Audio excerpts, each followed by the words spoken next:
Larissa Chow dan Alvin Faiz bakal bikin perjanjian resmi tertulis, benarkah demi hindari perselisihan? Sering salah paham, Larissa Chow dan Alvin Faiz bakal membuat perjanjian tertulis di atas kertas. Perjanjian tertulis antara Larissa Chow dengan Alvin Faiz dimaksudkan agar keduanya kelak tak berselisih lagi. Rencana membuat perjanjian tertulis itu dituturkan manajer Larissa Chow, Adit, saat ditemui di Ciputat Timur, Tangerang Selatan, Selasa, tanggal 17 Januari tahun 2023. Kayaknya sih insya Allah ada perjanjian tertulis antara Larissa dan Alvin, karena biar gak berkepanjangan juga, kata Adit. Jadi akan ada ya, akan dibuat formal lah. Insya Allah, secara tertulis, akan ada, tukasnya.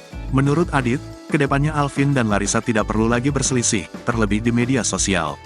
Sama-sama sih, biar kalau ada masalah lagi, capek juga kali ya dikit-dikit, rame lagi, ujar Adit lagi. Intinya lebih kayak poinnya jangan membuat keributan lagi di sosial media, tandas Adit.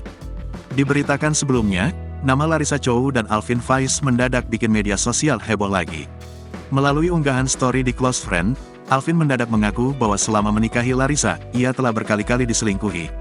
Tak hanya selingkuh, lanjut Alvin, Larissa juga melakukan tindakan KDRT, kekerasan dalam rumah tangga, padanya.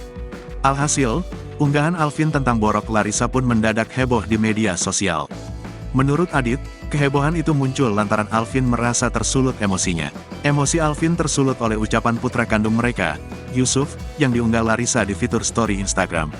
Awalnya tuh gara-gara Larissa memposting sama anaknya, Yusuf, di story dan itu kan sebenarnya bercandaan seorang anak. Nah, Alvin tersinggung dengan perkataan yang dikeluarkan anaknya, kata Adit. Saat itu, putra mendiang Ustaz Arifin Ilham itu pun langsung menegur Larissa dan Yusuf lewat Adit.